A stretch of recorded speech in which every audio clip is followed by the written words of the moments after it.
Hello and welcome to Diecast Restos. I'm Jason and this is another custom restoration, this time of Matchbox's Lamborghini Countach LP500S. It started in production in 1985 and ran until 2000. It has gone through numerous colour alterations, but this yellow version came out in 1988. This is how it would have looked new. And this is the LP500S in white, which I'll be basing my custom work on. Just shy of 2,000 Countachs were built between 1974 and 1990. It was designed as a replacement for the Miura. In 1971, a prototype named the LP500 was displayed to the public at the Geneva Motor Show, sporting the Italian wedge shape. Over the next 3 years, Lamborghini engineers honed the design until the LP400 Countach was ready for release. It had collected the Countach name from a Lamborghini employee who spoke almost exclusively in Piedmontese. He often uttered the words Countach, meaning plague or contagion, or as an expression of surprise. Designer Marcello Gandini proposed this name to Bob Wallace, who was assembling the mechanics, and it stuck.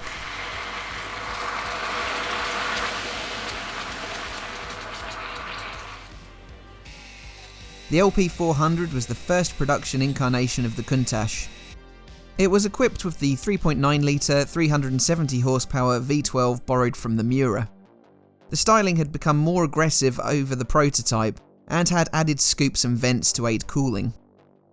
Until late 1977, Lamborghini had built 158 LP400s.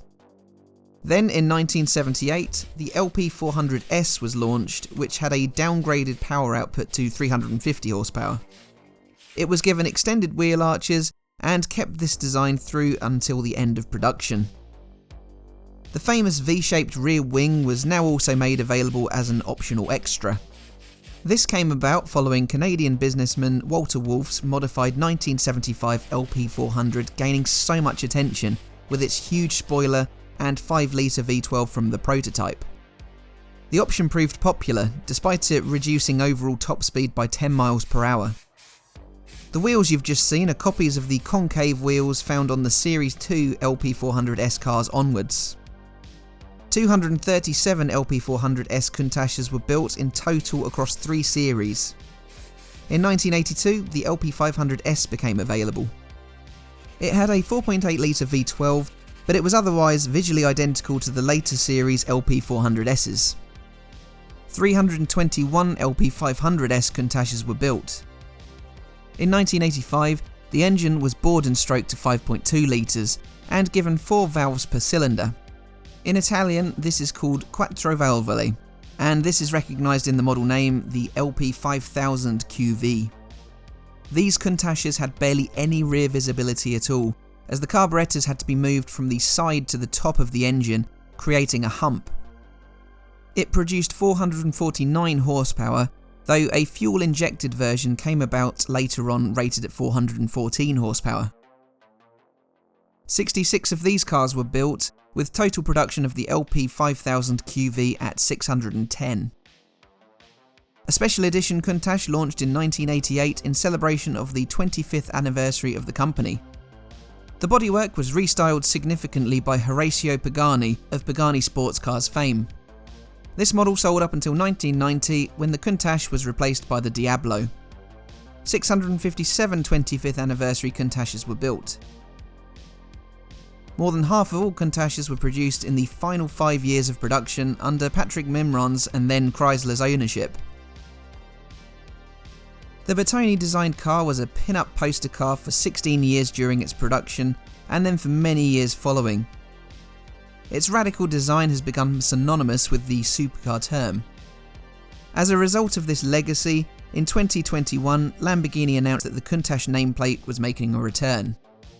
This time it would be on a limited-run V12-powered hybrid electric vehicle. 112 units of the LPI 800-4 Countach are planned, with deliveries expected this year. But now I turn my attention to the detailing of my very mid-80s white on white on white Countach. I felt that the white coloured concave rims would suitably match the already white interior and white body. I think any variety of different colours would work on the Countach, as it's just so recognisable and out there, anything goes really. The wheels do require a dab of glue to keep them attached to the axles. I've again used Humbrol Clear in my quest for windscreen perfection. Next, the panel lines are enhanced with a delicate application of Gloss Nuln by Citadel. As the Countach had the essential 70s and 80s edition of pop-up headlamps, I have to give extra attention to the other exposed lighting while they are in the down position.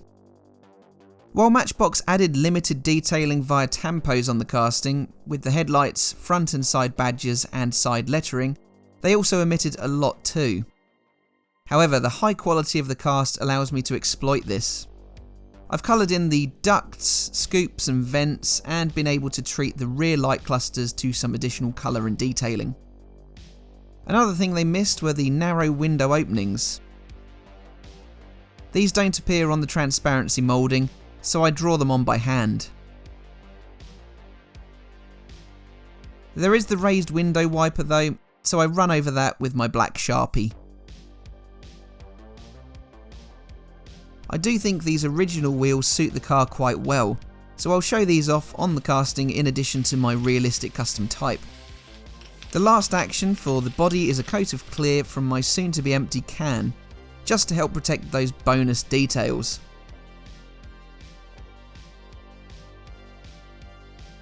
Finally, the original wheels get some chrome across them. Now let's put the Countach back together. I put in place the polished and Sharpie marked window piece. My cleaned but otherwise untouched interior follows.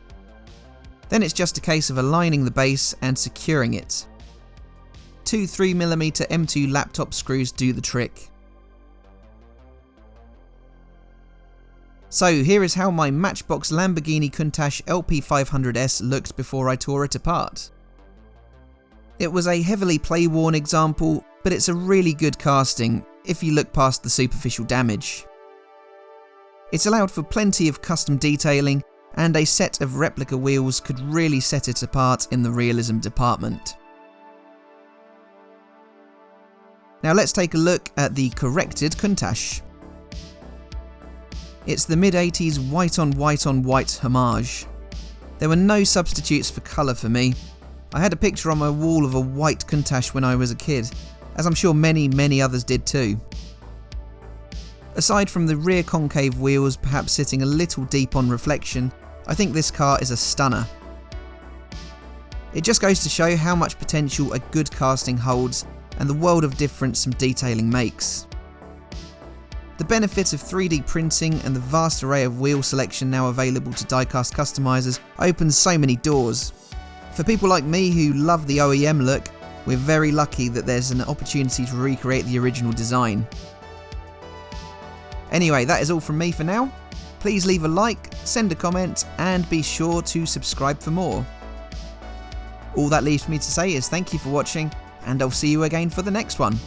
Bye for now.